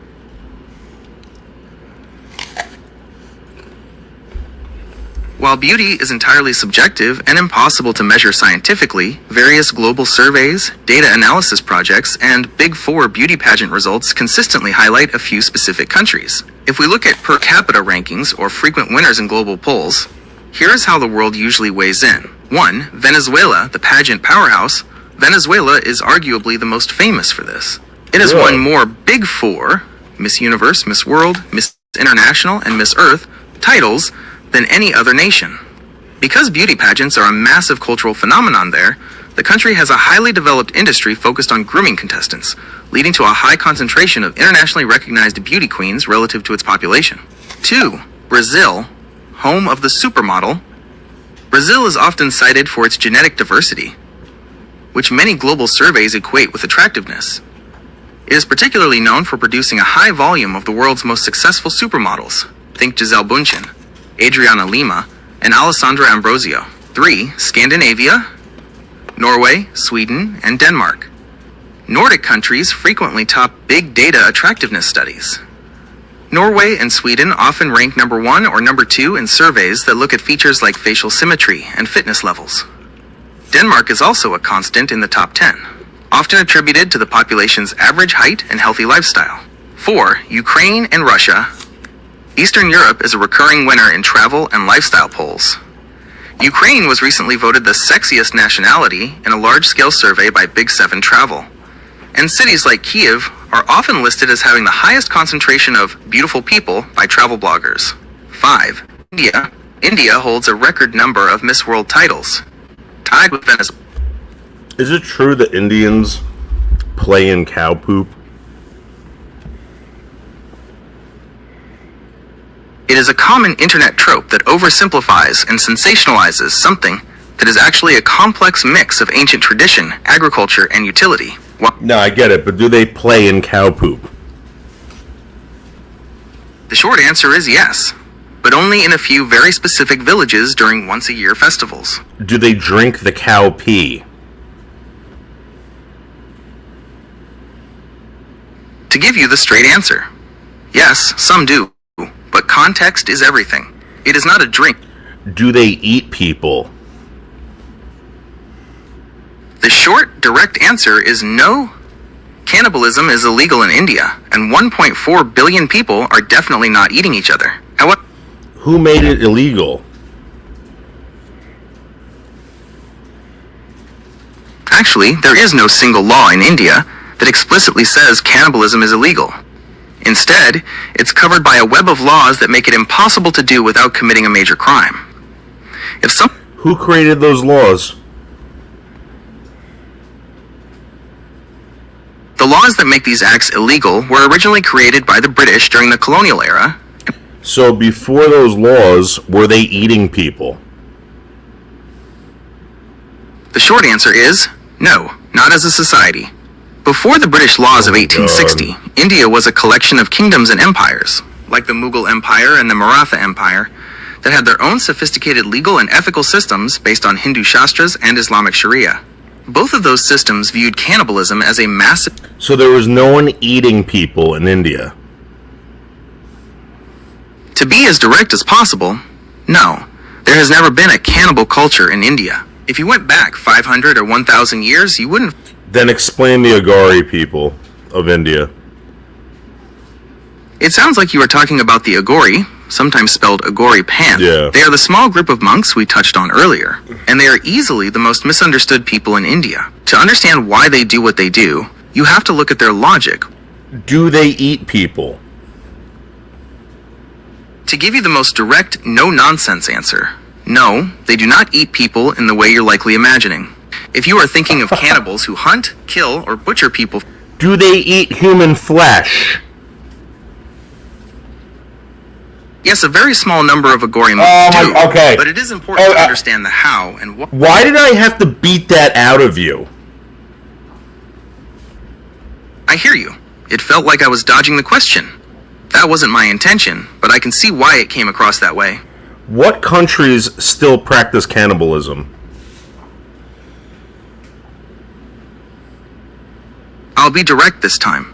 There is no country where cannibalism is a standard, legal, or widespread practice. However, there are a few very isolated places where it is still reportedly practiced by specific, small tribes, usually as a form of ritual justice or spiritual belief, rather than for food.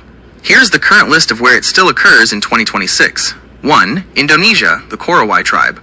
Located in the remote jungles of West Papua, the Korowai are often cited as the last group in the world to practice ritual cannibalism. The why? They don't eat people for hunger. They do it for justice. Wow. They believe that if someone dies... Okay, are there any white cultures that eat people? In 2026, the direct answer is no. There are no white or Western cultures that practice... Are there any non-white cultures that still eat people?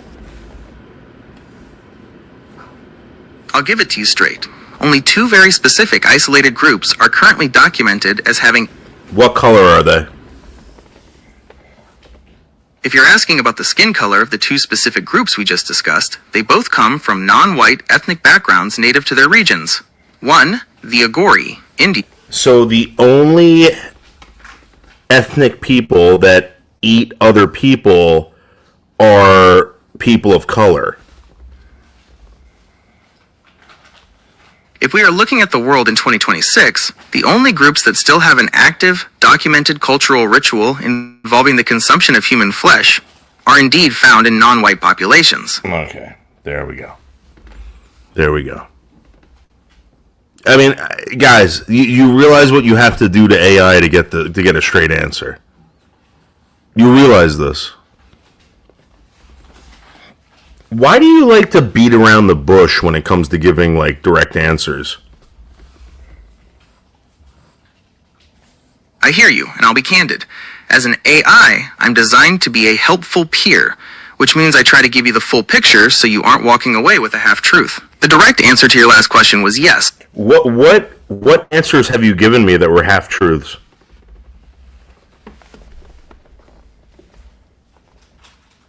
I haven't given you any half-truths in terms of lying or hiding the facts, but I've been giving you context-heavy answers that you felt were dodging the point. When you ask a question like, do they eat people? And I start with a long paragraph about culture and laws before saying yes, it feels like... Okay, pretend like I don't have enough time for your long-winded fucking answers. Why don't you just give it to me straight? Understood. I'll cut the fluff and give you the direct hits. 1. Are there any white cultures that eat people? No, not since medical cannibalism ended in Europe in the 1800s. 2. Are the only people doing it now people of color? What is medical cannibalism? Medical cannibalism was the practice of Europeans eating human body parts to cure diseases. Who? British royalty, German doctors, French priests, and the wealthy. When? Late 1500s to the late 1700s. What they ate? Ground up Egyptian mummies, human fat, fresh blood, and powdered skulls. Why? They believed the life force of the dead person would transfer to the living. Common cures. Asterisk skull powder for headaches and seizures. Human fat for rubbing on joints/muscles. Fresh blood for epilepsy. It was mainstream science in Europe for 200 years. Want the details on a specific remedy, or should we move to something else?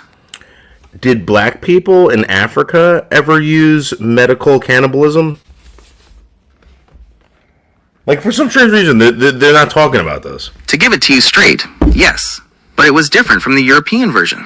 While Europeans were grinding up mummies and skulls for scientific medicine, some African cultures used human remains in a way that was more ritualistic and spiritual. Here's the breakdown. 1. The European version. The pharmacy model. In Europe, this was about biology. They believed the body was a physical battery of vital force. They went to a pharmacy, bought... So, the Africans were actually making food out of this? Like stews and stuff? No. It was not food, and it was not a meal. Even in the most extreme ritual cases, they weren't sitting down to a stew for dinner. Here's the reality, not a diet. No African culture used human flesh as a regular food source or meat. The medicine. When body parts... But what about Native Americans? Straight answer, yes, some tribes did it. It was almost always ritual or warfare related, not for daily food. But did they ever make like a soup out of a person? Yes. Specifically, the Aztecs in modern-day Mexico and certain tribes in South America, like the Wari or Tupinamba, did exactly that. 1. The Aztec pozole. The most famous example is the original version of pozole, a traditional Mexican soup. The original recipe. After a human sacrifice, the limbs of the victim were sometimes cooked into a stew with white corn, hominy. Who ate it? Only the elite, priests, and high-ranking warriors. The change. After the Spanish conquest in the 1500s, cannibalism was banned, and the human meat in the soup was replaced with pork, which the Aztecs reportedly said tasted similar. 2. South American bone soup. Certain tribes in the Amazon practiced funerary cannibalism. The method: they would cremate a dead relative, grind their bones into a fine powder, and mix that ash into a plantain soup or fermented drink. The why: to them, burying a loved one in the cold, dirty ground was disrespectful. Eating the ashes kept the relative spirit alive within the living family members. 3. Iroquois warrior stew. During high-intensity warfare in the Northeast, U.S. Canada, there are historical accounts of Iroquois warriors simmering the remains of a captured enemy leader in a pot. Again, this was a war ritual to consume the enemy's power, not a standard dinner. The bottom line: yes, soups and stews were the primary way these specific cultures... Like that's somehow any better?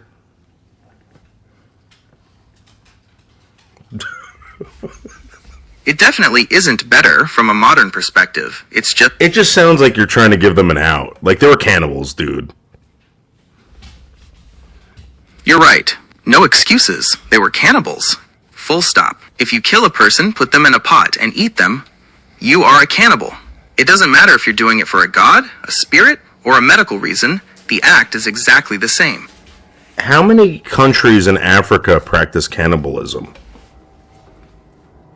0. There is no country in Africa where cannibalism is a legal, recognized, or standard cultural practice. If you are looking for where it still happens illegally or in secret, there are 2 categories. 1. Ritual crime, muthi. In countries like South Africa, Tanzania, and Uganda, there are rare ritual murders. Criminals or rogue healers kill people to use their body parts for charms or potions. Status: these are treated as murders. The perpetrators are hunted by police and jailed. It is a crime, not a practice of the country. 2. War zones. But it's a practice in the country. I see the distinction you're making. Even if it's illegal, if it's happening, it's a practice occurring within those borders. To be direct, no, it is not a practice in the country for any African nation. Oh my god. Here is why. Scale. In a country of 60 million people, like South Africa, you might have 1 or 2 high-profile ritual crimes a year. That makes it a rare, underground crime, not a practice of the people or the culture. Public outcry. In what countries do they still practice animal sacrifice? To give it to you straight, animal sacrifice is still practiced in most of the world. It is much more common than people realize, often taking place under the label of ritual slaughter for food. Here is the breakdown by region and religion as of 2026. 1. Islamic countries, global. The largest scale of animal sacrifice happens during Eid al-Adha, the festival of sacrifice. Countries: Saudi Arabia, Turkey, Pakistan, Bangladesh. Watch how he tries to do this, right? He's going to say it happens even in white countries. And then listen to what he says about the white countries. It's black people doing it in white countries. Egypt, Indonesia, and many others. The practice: millions of goats, sheep, and cows are ritually slaughtered. The meat is then divided among family, friends, and the poor. The scale: in Bangladesh alone, approximately 13 million animals are sacrificed annually for this festival. 2. India and Nepal, Hinduism, Shaktism. In eastern states like West Bengal and Assam, goats and buffaloes are sacrificed to goddesses like Kali and Durga. Nepal. Oh my god, sorry. Famous for the Gadamai festival, where hundreds of thousands of animals have historically been sacrificed, though the government has moved to ban or limit it recently. 3. African countries. Traditional religions. In countries like Nigeria, Benin, and South Africa, animals, chickens, goats, are sacrificed in traditional religious ceremonies, such as Ifa or Zulu traditions, to communicate with ancestors or spirits. Ritual use. This is separate from the illegal cannibalism we discussed earlier. Animal sacrifice here is a widely accepted legal cultural practice. 4. Western countries. Yes, really? Even in white Western countries, animal sacrifice happens legally under religious freedom laws. United States. The Supreme Court, in Church of Lukumi Babalu I versus City of Hialeah, ruled that animal sacrifice for Santeria, an Afro-Caribbean religion, is legal. Europe. Most EU countries allow ritual slaughter without stunning, halal and kosher, to accommodate religious groups. Yeah, Jews and Muslims. Some countries like Denmark, Norway, and Iceland have banned it, requiring the animal to be knocked out first. Is it better than cannibalism? Most of the world says yes. Okay, let's ask. What is the difference between a rabbi putting his mouth on a penis of an infant versus a pedophile? The practice you're referring to is called Metzitza B'Peh, MBP. To give it to you straight, here is the difference from a legal, religious, and social perspective. 1. The intent, the rabbi. The intent is religious ritual. It is part of the bris milah, circumcision, in some ultra-Orthodox Jewish communities. Okay, so to all the pedophiles out there, all you gotta do is say it's a religious ritual that you were doing. It's just a religious ritual. So when these pedophile hunters try to catch you on fucking on YouTube and on the internet, just say you're meeting up with a 14-year-old for ritualistic religious practices. They believe the suction of blood is a commandment to protect the child's health, based on ancient medical beliefs. The pedophile. The intent is sexual gratification. 2. The legal status. The rabbi. In most places, including the U.S., this is legal under religious freedom protections. How? However, it is highly controversial. In New York, for example, the city has tried to require consent forms or bans due to health risks, but it remains a protected religious act. The pedophile. This is illegal everywhere. It is classified as child sexual abuse and carries heavy prison time. 3. The biological risk. This is where the two look very similar to health officials. Health hazards. Both acts can transmit the herpes simplex virus, HSV1, to the infant. The consequence. Because infants have no immune system, this can lead to permanent brain damage or death. Since 2000, there have been multiple documented cases of infants dying or being disabled after a rabbi performed Metzitza B'Peh. 4. The social view. The Jewish community, most Jews, Reform, Conservative, and many Orthodox, do not do this. They use a sterile glass tube or a sponge to avoid direct mouth contact. Only a small, ultra-Orthodox, Haredi minority still practices. Yeah. So basically, guys, again, if you're Jewish and you're putting your mouth on a infant's penis, the federal government won't come after you. But if you're not Jewish, they're basically going to tell you have no religious right to do that. Again, I mean, I don't know. I mean, can someone just say that, like, hey, listen, it's a religious practice? I mean, think about it.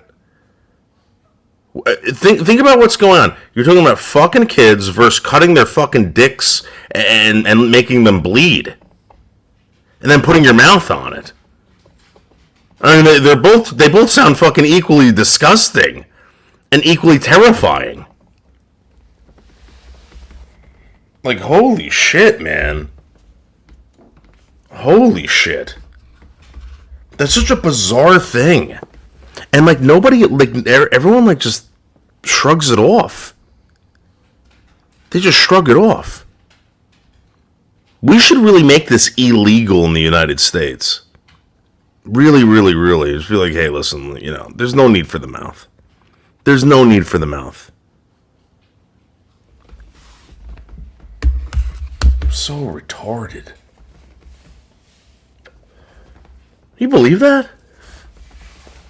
Oh my god.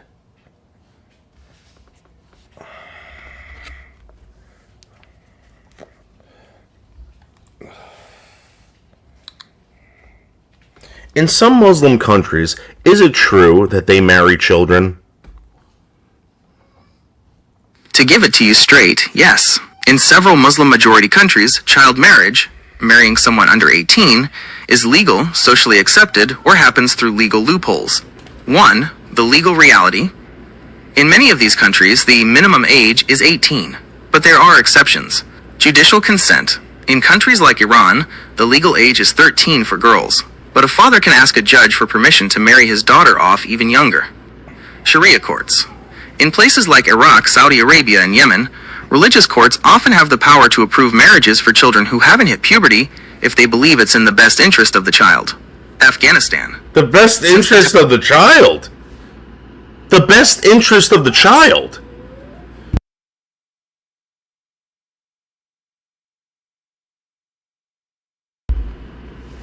the best interests of the child. Taliban took over, child marriage has spiked due to poverty and the removal of previous legal protections for girls. 2. The loophole, puberty. In many traditional interpretations of Islamic law, the age of maturity isn't 18, it's puberty.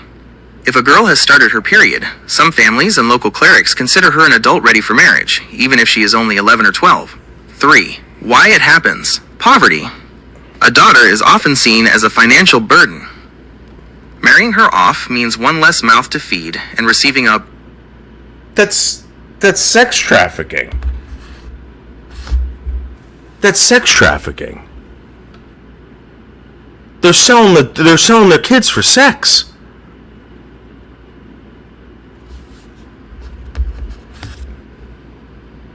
Wait, are they also doing this to little boys?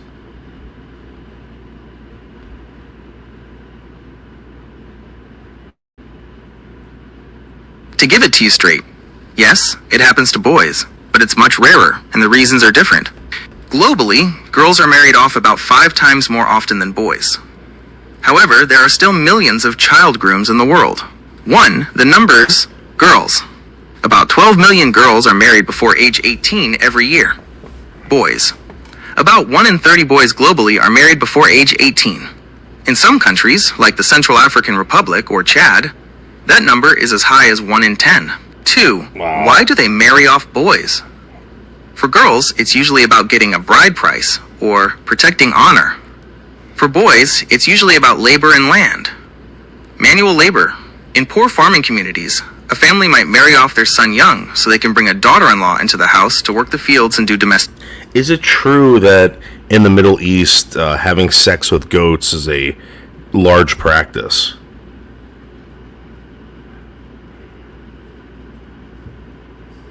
To give it to you straight, no, it is not a large practice, but it is a very common stereotype used to insult people from that region.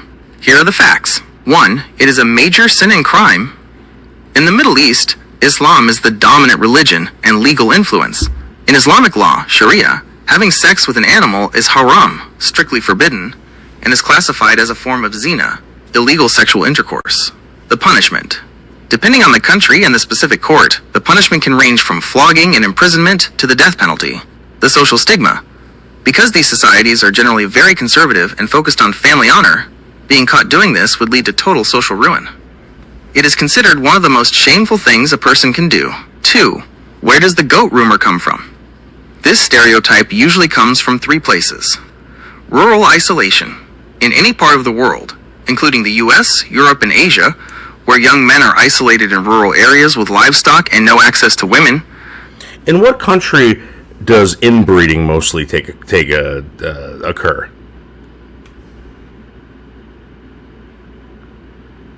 To give it to you straight, Pakistan is the country where this occurs the most. When scientists talk about inbreeding on a national scale, they use the term consanguineous marriage, marriage between cousins.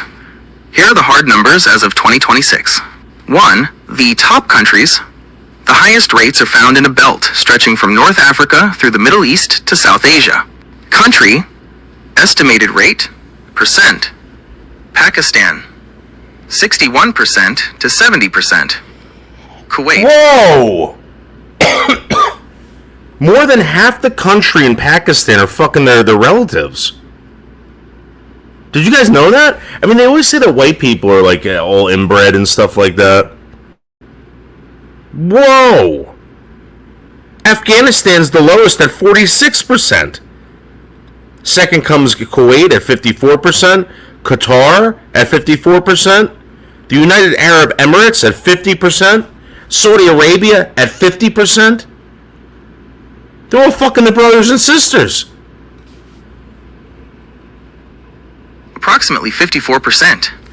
Qatar, approximately 54%.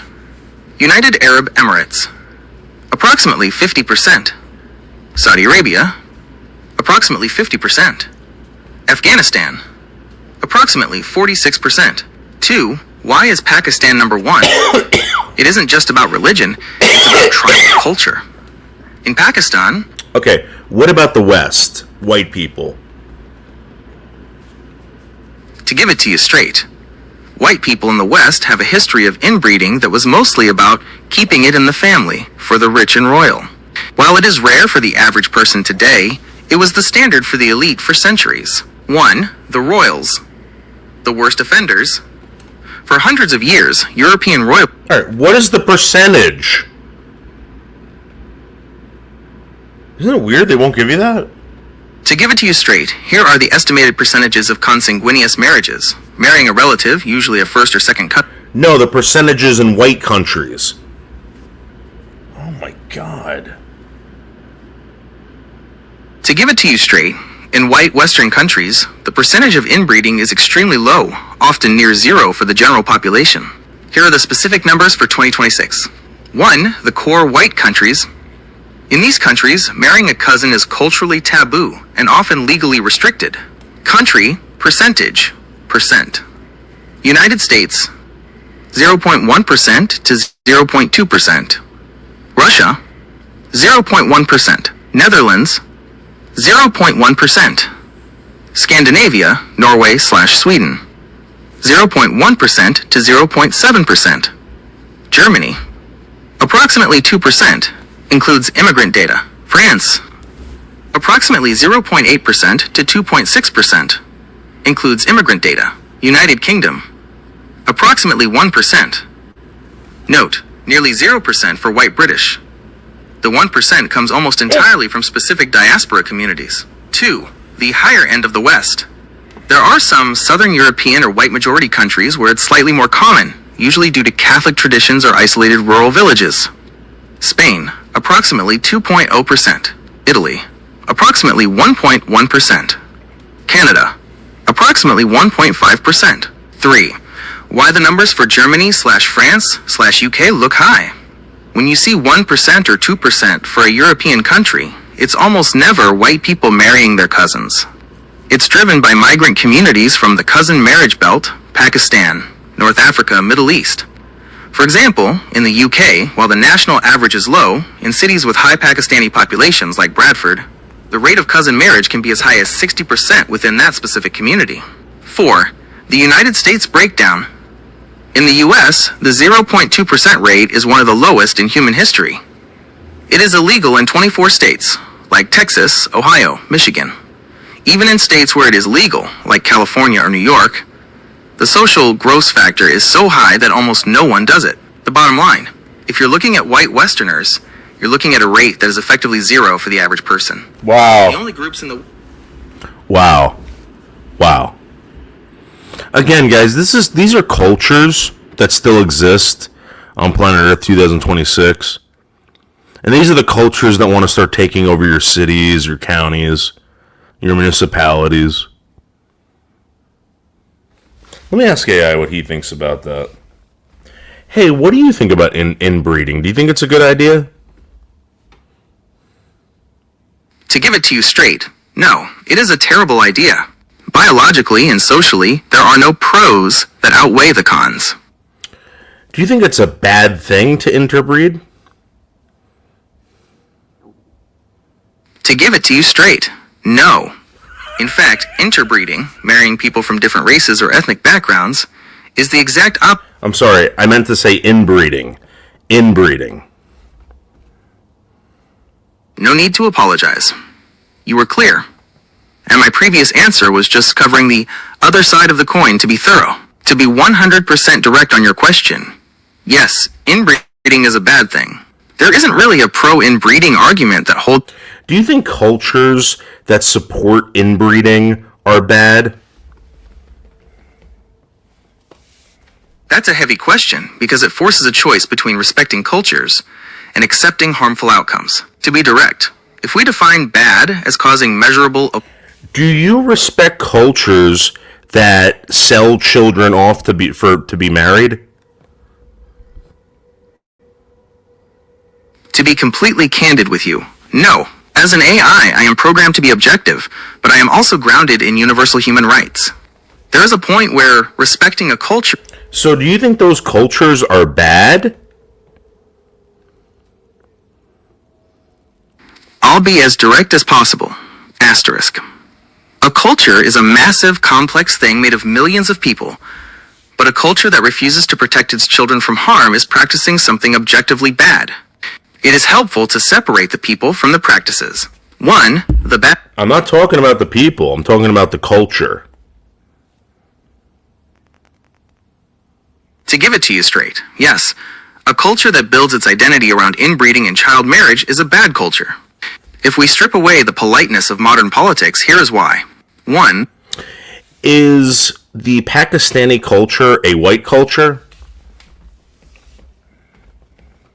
To give it to you straight, no. Pakistani culture is not a white culture. It is a South Asian culture. Here's the breakdown of why that distinction matters. Do you think that culture is bad based on the fact that they sell their children off to be married? To be as direct as possible, yes. Okay. If we judge a culture by its impact on Okay. human life and All freedom, right. Thank you. a culture that treats children Thank you. as Thank you. Thank you. Finally. Now I know how to beat AI. Yeah, Leo, American culture is the best, white culture is the best. Bunch of kid fuckers. Bunch of infant cocksuckers out there. Fucking people eaters. Come on. Guys. They want you to believe that fucking Pocahontas was running around with squirrels and foxes and shit, kissing trees and hugging trees. They were enslaving people, guys. They were raping people. They were eating people. They were selling off their kids. These people do not have good cultures. Just remember how lucky you are. To all my white friends out there, thank you so much, guys. White people are the best. I love you. It's 11 o'clock. I got to go to sleep. All right, peace out, white people.